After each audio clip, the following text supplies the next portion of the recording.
Tinawag ni DNR Secretary Gina Lopez na malataploid ang pahayagang Business World. Kasunod yan ang paglabas ng audio recording ng mga birada ng kalihim laban sa isang reporter ng pahayagan.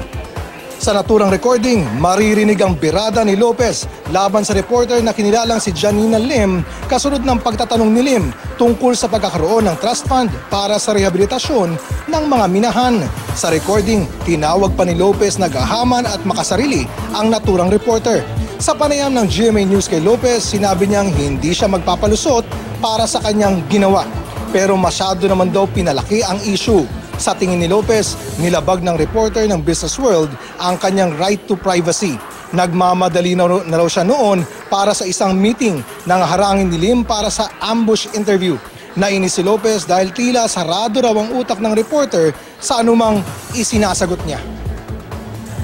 Parang you should ask my permission first, no? And he just him and me, and then they made it news. Without, I feel my privacy was violated. The whole thing has been blown way out of proportion. And what's the agenda here? To put a hole in my character? Having said that, there's no excuse for losing your cool.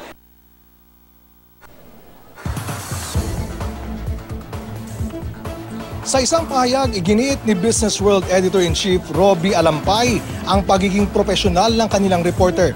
Nakadidismaya raw na aatake ng isang public servant ang integridad ng isang mamahayag na ginagawa lang ang kanyang trabaho at tinawag din ni Alampay na mapanira at hindi naaayon para sa isang public official ang mga pahayag at asta ni Lopez.